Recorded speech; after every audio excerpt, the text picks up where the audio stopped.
So now that Klaus and Elijah are at war again, how is this going to be different from the times that we've seen them kind of at each other's throats in the past? I don't know why I didn't just know that was going to be the first question. It's going to be awesome. And like anticipating that, think of something smart and witty and wonderful to say. I don't know how it's going to be different. I'm only a couple ahead of you guys. Well, what can I say? I sort of feel like this whole season is based on creating that rift. I mean, I could be wrong. To me, it feels like they're trying to generate that gap in a much larger way than they ever have before. And I think that the ravine is only getting and becoming increasingly larger. Whether or not they can kind of span that between the two of them is going to be anybody's guess. But I think it's, I've said it before, and I feel sort of tedious when I do these interviews that I'm sort of repeating myself. I feel that that's the kind of the bedrock upon which the narrative is forged. What can you tease about Tristan being turned? What can I tease? Yes. Oh, I can we tease haven't a lot. seen that. It's so terrible. Well, the woman as attractive as you, I can tease anything. What were we talking about? Who fucking cares? Tristan. Oh, Tristan. Oh, yeah. What can I tease about now? Well, you have lovely dimples, by the way. Thank you. Tristan is, first of all, he's played by Oliver Ackland, who's like this tremendous actor. You guys enjoying his performance? Like, I just think he's so wonderful, like, and effortlessly sinister, and we're just so lucky to have him, and we feel so excited to have him with us. But what am I teasing again? I keep getting lost in your dimples. What is it? No, how did Elijah end up turning someone as terrible as him? Well, this is the thing. I think, and I find this to be a slightly murkier area of our narrative, in that compulsion is a relatively new thing. It's like we've just seen him do it for the first time, and as fate would have it, his second effort at compulsion is not only convincing, like the Trinity, as it were, to sort of depart and flee, but also to sort of convince them that they have mine and Klaus's and Rebecca's identity. So what's not really disclosed, I think originally when they wrote the episode, they had they really visited this act of him compelling them at the Trinity and watching them, watching him turn them and convincing them that they were respectively Klaus, Elijah, and Rebecca, so that Michael could sort of pursue them across Europe rather than terrorizing us. So it was sort of a way of buying us peace. When I asked Michael Narducci, I think I can't remember the exact conversation, but I do remember. Maybe it wasn't even Michael, but I asked somebody about the nature of this compulsion, because I said, "Wait, is this like when you go to a hypnotist show and you say, hey, when he says to you, hey, every time you hear an ambulance siren, you're going to bark like a dog, or is this like, no, they actually think they are intimately in with tremendous detail, think they're us. Apparently that the latter was it. So it was an amazing second effort at compulsion. I've never even seen anyone do that to that length in the show. So apparently that's what they did, and that's the cause for their vengeance. My God, that was the most long-winded way of getting you an answer, and I deeply apologize. No, it's fine. I apologize. Anyway. Okay, so fans want to know about Hayley and Elijah. So, do you just want to talk about Hayley and Elijah? You say fans, do you mean you? Yeah. And also everybody else here. And this gentleman here, he's not ashamed. And everyone on Twitter. What would they want? What would they like to know? Well, they just want to know. So what's the relationship? What's coming for them? Where do they stand? Obviously, there's a lot of tension between them. There's a lot of chemistry when they're alone, but they're not alone very often. And so Elijah's now watching Hayley have this life with Jackson. And so where is he in that thought process? Can I just preface this with the acknowledgement and the scrutiny that I've sort of given, that I shouldn't have given to the fans of the show, which is that I received a lot of hate often for the things that I do with Hayley in the show, which is kind of interesting. I mean, it's very divided, isn't it? So such a polarizing relationship, which I thought was kind of interesting from the outset, which was a guy in love with his pregnant brother's girl ex-fling. I don't know how to describe it, but I thought that I've received a lot of kind of strange and vehemently angry responses to that relationship. So I don't really know. I'm also not the writer of it, which seems really peculiar that I received, that I'm the butt of any of this anger. But I think that I don't know. I feel like they're in love, and it's like Bob Dylan once said. He said, it's hard to be in love and be smart at the same time. And I think that, I don't think that they're going to make the most intelligent moves with regard to overtures towards one another. I think Elijah has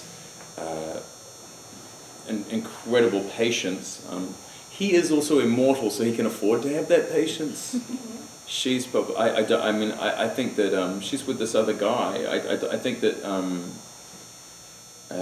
whatever feelings they might have toward one another, that Elijah's going to be respectful. If Jackson were ever to be out of the picture, do you think Elijah would make his move? Yeah, in a heartbeat. Wait. Yeah. But he would wait a couple of heartbeats because he's patient and will. Okay, but there's an upcoming Thanksgiving dinner scene with Klaus and Elijah and the Trinity, so what can we expect to see from that? Sure to be tense. You can expect cranberry sauce. You can expect turkey.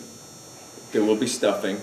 I'm not a gambling man, but if I had to bet, there would be stuffing on the table. I would say, there's an interesting sort of an interrogation between Klaus and Elijah and the unholy Trinity.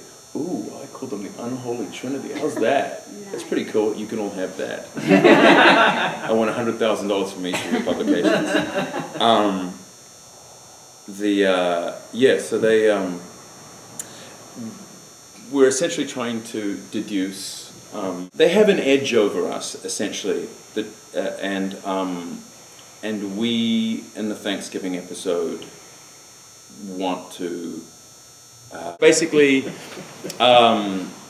trying to deduce the whereabouts of our sister by stringing them over hot coals.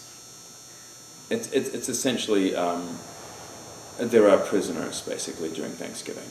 When you say your sister, do you mean Rebecca or Freya? I'm not going to tell you. Both of them.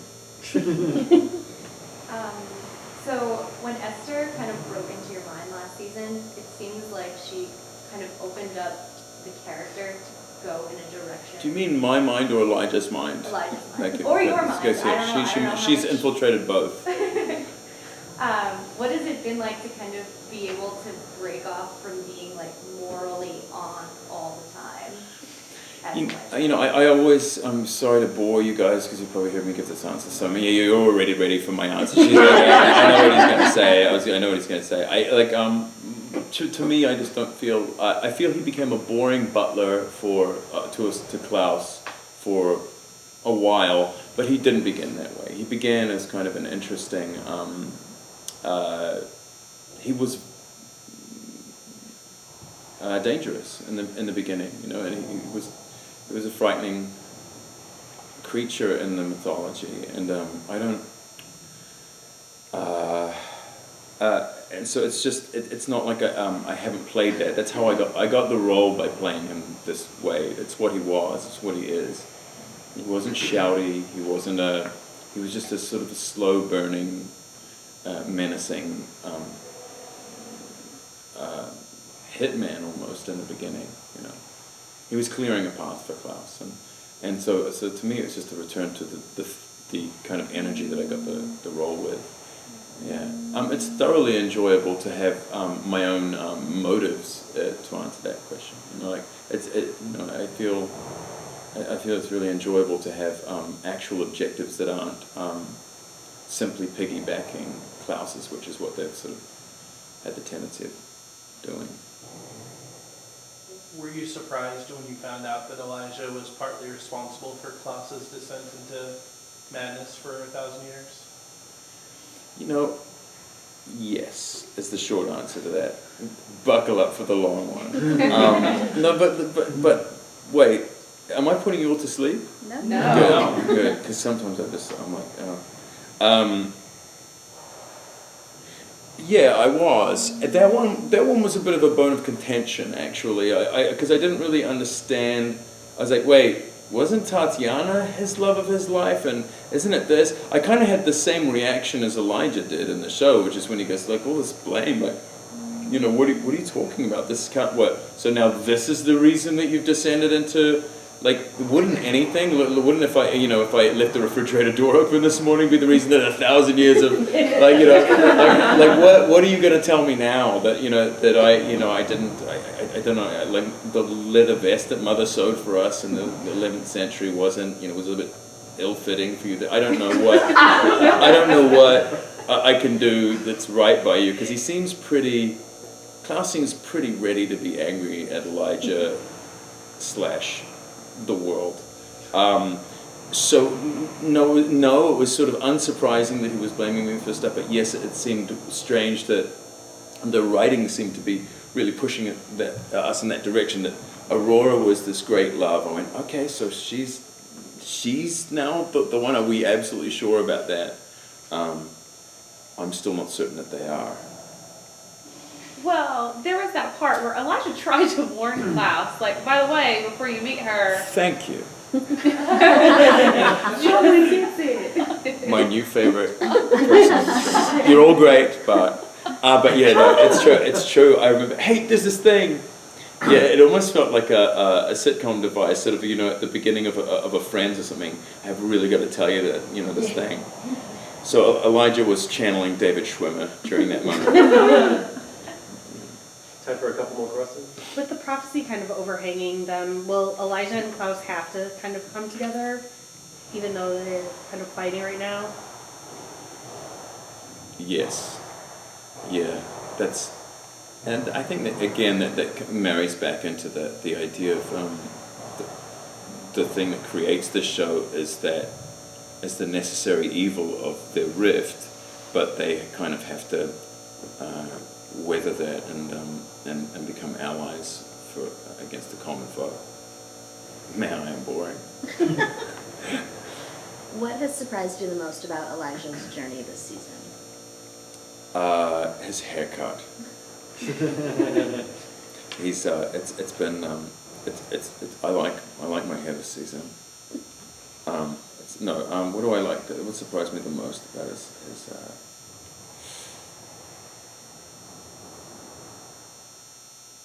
I think it comes back to what we were talking about earlier, just that there's sort of giving him his own identity. I think that the show's stronger when Elijah has a really strong purpose. You know, I mean, he was the one who brought them to town in the first place.